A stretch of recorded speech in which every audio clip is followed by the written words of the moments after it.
Hello gamers, this is Girl Gamer Plays, and this here is the final pile of my gaming strategy guides.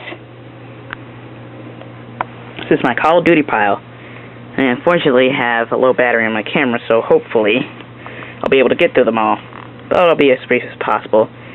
This here is the strategy guide of Call of Duty Modern Warfare 4. Now when I first picked this up, it was a little frustrating. Actually, when I first picked up Call of Duty, generally speaking, it was a little frustrating. But I tried it out for a bit, and then I gave it up because I didn't get multiplayer. I didn't like the way it looked. I thought it was like really dull in color and all that, and so I would give it up. Then I would get another disc, but unfortunately, that disc wound up having a fatal disc error message coming up all the time when my brother tried to play it. And so I had to get another copy. I'm going to get a newer copy instead of trying to buy a used copy. A lot of my games are used and they still work, but sometimes things happen with the used game, and so, you know, when someone doesn't check it too much, you know, things happen. I have yet to delve further into the story, and aside, I don't really remember how far I got. I probably got to the second part, and I don't even know if I passed it or not. I might have. But I tried multiplayer. And the experience wasn't that great. And of course you got the people who know what they're doing and those who don't. But also, again, I just found the colors to be so dull and stuff, and I was just like, I wasn't into it at all, really. And now I'm gonna go ahead and get it and try it again sometime. And like I said, I'm gonna get a brand new disc. Yeah. Hotline for cheat codes, I guess. Excuse me. Alright. The next Call of Duty strategy guide is Call of Duty World at War. Granted, I was able to play this game before it became Hackers at War. Drove me nuts when that happened. I don't get it. They broke such a really, really good game. And, yeah, I bought this mainly to help me with the campaign mode and the zombies mode, but unfortunately, again, it became Hackers at War, so it's like,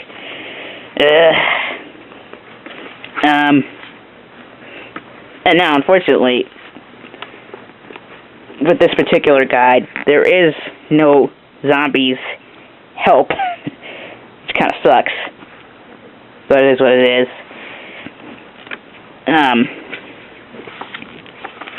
So again, I would be buying it for campaign mode and possibly for multiplayer if I could ever find a, you know, decent lobby.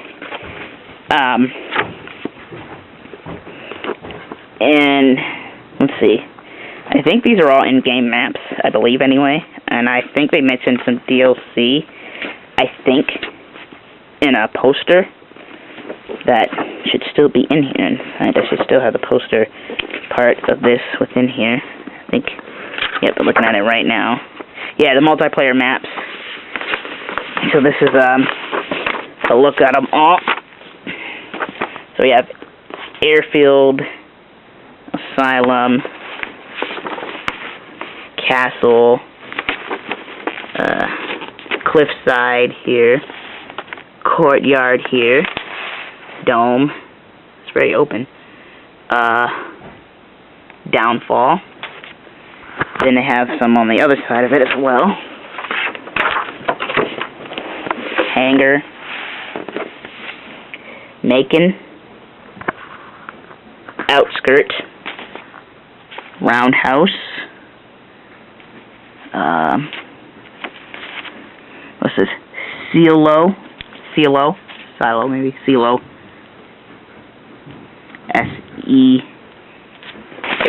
S-E-E-L-O-W, so probably Silo, and Upheaval. And I'll eventually put that on a wall or something in my room. But it seems like it deserves more of a, what are those called? Those things that you hang over baby beds, like a mobile type thing, because there are maps on both sides, so it'd be kind of funny just to post one side on the wall when it has maps on them all the in-game maps on it. I hope to find fair lobby And I really hope that they didn't hack it to the point where I can't play zombies without finding hackers in multiplayer as well. But I had, and I was just like, you know, it's almost pointless trying to pick this one up right now. I really hope that Activision comes up with a remake. And hopefully the remake, you know, it could be all the same stuff, just looking better even in terms of graphics quality. But I hope they make a remake of this one day, because I would love to play it fairly again. Like, I would get rid of the old copy so fast, and the old guide is, well, actually, I don't know, maybe not the old guide, but we'll see. I hope they make a remake. I'll probably talk to them about that at one point. Please make a remake of this one, because I want to be able to play it fair, and I wanted to get good at it, but I don't want to be playing with or against hackers. And also, what I may start doing, which some people had done, I may start, like, recording this game when I'm playing it, and calling out the hackers. So, if you play this game and you hack, and you're on PlayStation 3, better watch out for me. That's all I'm saying. Now, this one here was actually the very first Call of Duty I ever played, and it's kind of a funny story. My cousins in DC own an Xbox 360. I don't know if they still have it, but they owned an Xbox 360, and they had this game on it, and one of my cousins was trying to teach me how to play it, and it was a little rough because I wasn't used to the color schemes and stuff, and trying to find people if they had ghillie suits on and all that, and it got to the point where literally I was on top of him once, and he let me try and find him, and he said, like, you're so close, you're so close, you're so close, and even with his red name tag, I still couldn't see him clearly in the brown grass. We were on Dome, I believe, and he was hiding in there very well, and I was like, oh my god. So yeah, things to come. And then I played survival mode, which I forever called Resistance because that's the first in-game map that you get, along with 3 others, which are on the easiest tier 1. And yeah, it was kind of fun playing that a little bit. It even got to the point where one time all I did was use my knife, and I think I got through 5. But of course the choppers were a little hard to beat. This, again, as all of the Call of Duties, would be for helping me get through campaign mode. But sometimes, again, it's best to just watch YouTube videos of campaign mode. And help me out with multiplayer a little bit. I'm kind of not good at reading stats and numbers too well with guns. But if people explain it, like some YouTubers I watch, they'll say something like, you know, this shotgun deals so much damage up close, so much damage far away. You may know who I'm talking about. You may not, but when they say things like that, okay, it's like, okay, I get it. And if your character has, let's just say, 100 health, and let's say this shotgun deals 50 damage up close, let's say 30 damage far away, it's going to take, you know, 2 shots up close, and, let's see, 30, 60, 70, 80, 90, about 4 shots far away. You know, just something like that. See how good at math I am. So when I was reading the stats and the recoil and stuff of the guns, I'm like, well, wait, that's not quite... I mean, it helps a little, but it doesn't help too much. You know, I need to figure out, okay, so the gun is like this. What should I use with it? What attachments work best? What perks work best? Blah, blah, blah. So, yeah, I see, like, stat charts like this. Nope, never mind, that's the challenges.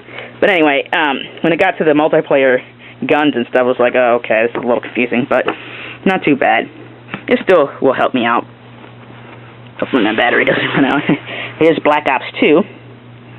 And I think this is the one I really started to like. This is the one where one time, I don't remember what it was. It might have been TDM, or Team Deathmatch, for those of you who don't know what that acronym stands for. And I wound up carrying my team. And this is a girl who does not know how to play Call of Duty all that well.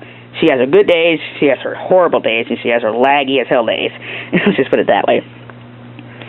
And it was just so easy to play this one. And in fact, the first one, when I got the first Black Ops, the mechanics in that were just so difficult. I didn't understand the guns or anything, and I had gotten rid of it at first, but then I bought it back.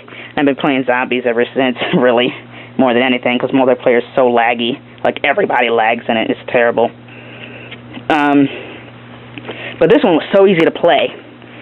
Campaign mode, I remember starting campaign mode, and that was a little confusing, but I don't think I completed it. My brother, on the other hand, my little brother, little taller than everybody brother. Completed both this one and Black Ops campaign mode. This was also to help me out with multiplayer, at least I thought. And I think this is the one where I probably first actually noticed the stats about the guns, and I was so confused. Like this right here, shots to kill over distance. I kind of understand that, but then it's like, okay, it goes into like light machine guns. It shows one of them up here, and then it talks about the profiles of them and notes about them and stuff, and then all this. It's like, okay, but I don't quite understand all of that still. And then recoil plots and reload time in seconds and all that. And it's like, okay, great. And like I said, they show you one of the guns and then they go into all that stuff. I'm just like, well, I guess. And then they went into perks, and then they even have a section that talks about people who play the game professionally and they're thanking the companies and stuff. The last one I have right now is Call of Duty Ghost. And this game, when I first played it, it was just like, ugh. The maps are ginormous. There are snipers everywhere. I mean, it's pretty much a sniper game. That's what this is. This has become a sniper game, especially in free-for-all. Thank God when I got my first free-for-all, I wasn't a sniper in that lobby ever. But anyway, this one here is basically sniper heaven. It just is. It really, truly is. Other people can play it. I've, again, have had my good days and my bad days with it. But again, this is also to help me get the campaign mode. Kind of learned a little bit about multiplayer and the guns and any extras. But then, you see, here we go again with all these stats and plots, and it's just like, ugh. Just pull and I'll give a shout out to him, pull a drifter on me. Just, Remington does such and so damage up front, did such and so damage far away. It's about 1 shot kill close, 2 to 3 shots far away, blah, blah, blah. Just a random example, not necessarily quoting him, but just saying. It would have been a lot easier for me to understand it that way instead of what they're giving me. And for all the games, all the guides, rather, they add the maps, which are kind of interesting. I remember looking in the Black Ops 2 one in particular, and I found those maps to be a little bit helpful, learning where where we spawn and where our enemies spawn and all that. So that helped, at least. Didn't mean I always utilized it, but, that helped to know the spawn points a bit. And the same thing would go for this particular guide and all of them, really. I'm sure they all show spawn points, or at the very least the more recent ones would. Like this one, and this one. Would show you the spawn points of you and your enemies, and lines of sight for snipers, and lines of sight for other people, places to rush, places to hide, all that kind of thing, all those kind of stuff. So, yes, that is my strategy guide pile for Call of Duty. And this is my strategy guide pile in general. I have quite a few. Altogether, we're going to count 1, 2, 3, 4, 5, 6, 7, 8, 9, 10, 11, 12, 13, 14, 15, 16, 17 strategy guides. I have yet more to get whenever I get more games. Well, this is Girl Gamer Plays. Thank you for watching. And looks like I've got a ton of reading to do. Hopefully next time I'll bring you a gameplay video. And hopefully sometime soon that gameplay video will be given with a much better recording device. Thanks for watching.